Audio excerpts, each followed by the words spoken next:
bitter criticism reading Russia Today now. There's an opinion on Russia Today.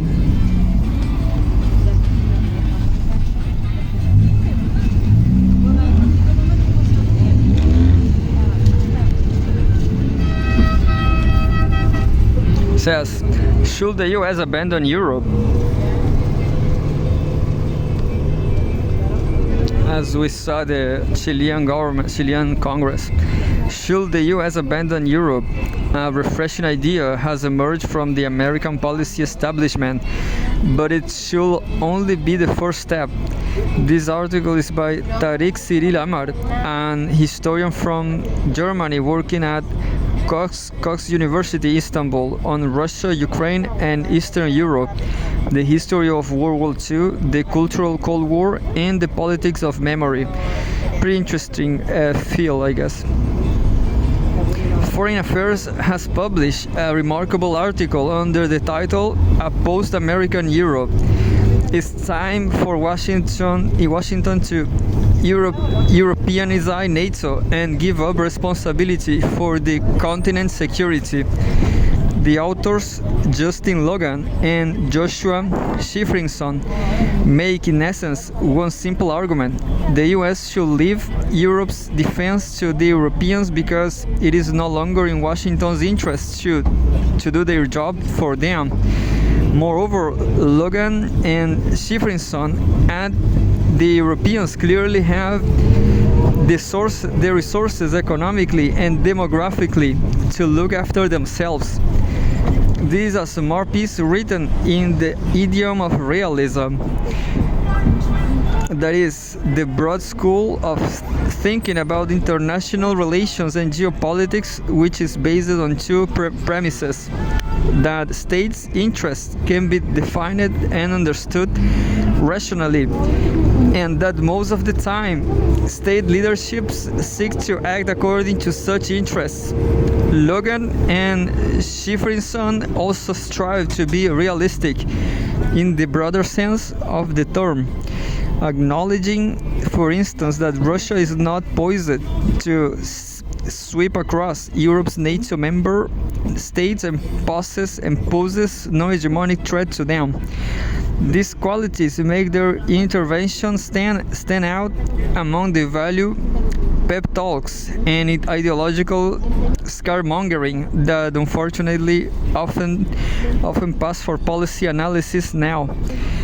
Apart from its refreshing quality, there are other reasons to pay attention to this article.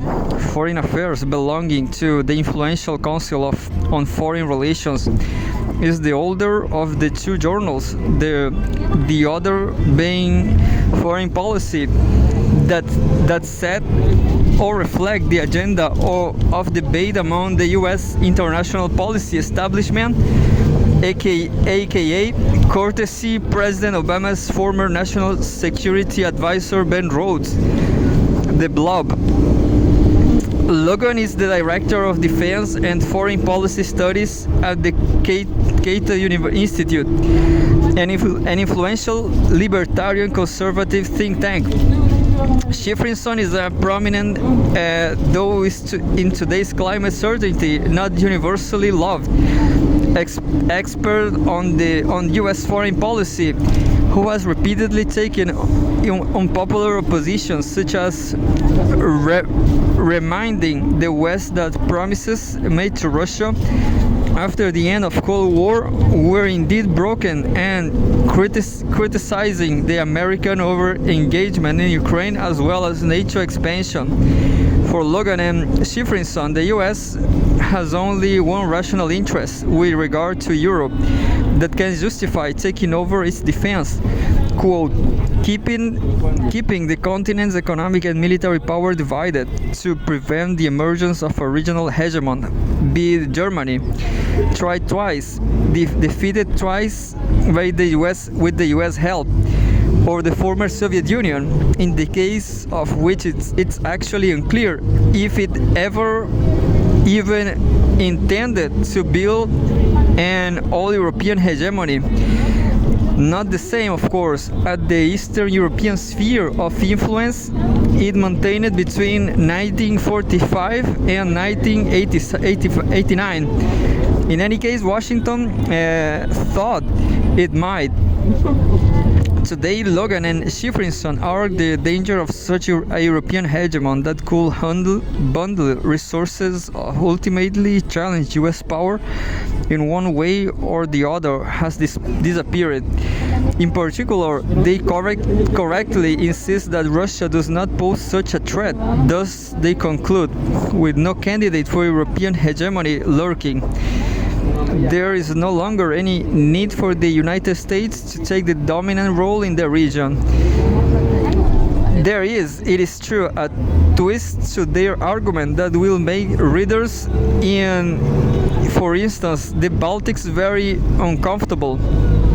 With the sharp, cold eye of the realist, they spot a difference between, on one side, those parts of Europe that must under no circumstances have fallen under Russian influence, quote, the core areas of military and economic power, and on the other, small nations in Eastern Europe that simply do not matter much to the US national interest, quote, France and Latvia, they ride with brassing candor, quote, are both European countries, but their defense needs and relevance to the United States differ. It is always a chilling sensation when the policy wonks from the indispensable nation start telling you that your nation is dispensable.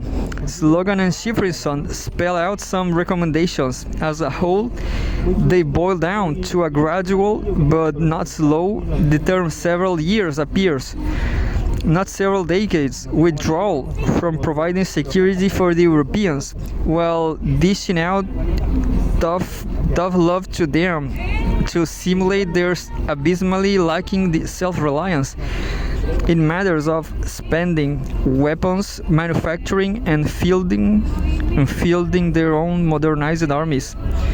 Last but not least, while the US will stay in NATO, it will push the Europeans to run and clearly finance the outfit. The best of both worlds for Washington. No need to leave or dismantle NATO. A foot in the door and a place at the table, but no longer having to make it work. For the US, Logan and Shifrinson point to the large rewards of such a policy against a background of, as we used to say in the 90s, imperial overstretch. A country starting down $35 trillion in debt, a $1.5 trillion annual budget deficit, a growing challenge in Asia, and pronounced political cleavages, with no indication that the fiscal picture will improve or evidence that domestic pressures are abating. Should listen up when advised that the estimated budgetary savings or shedding the conventional debt transmission in Europe will be at least $70 to $80 billion per year, not to speak of the reduction in military risks, political headaches, and, let's face it, exposure to recurrent Europe peskiness. So far, so plausible in some regards. It is hard to disagree with this argument. Yes, the US should get out of Europe, and yes, that will be good for Europe too. If anything, Washington should remove itself even more thoroughly than Logan and Shifrinson suggest. They are also right that this US retreat from dominant Europe should have begun at the latest in 1991. That will have saved us all a lot of embarrassing outcomes and bloody trouble, including Kaja Kallas as de facto EU foreign minister, and the war in and over Ukraine. Speaking of which, clearly the timing of this foreign affairs article also matters. Regarding that war, Logan and Schifrinson, of course, imply that it will also be handed over the Europeans, which is another way of saying the U.S. should cut its losses and let Ukraine lose, which it will anyhow.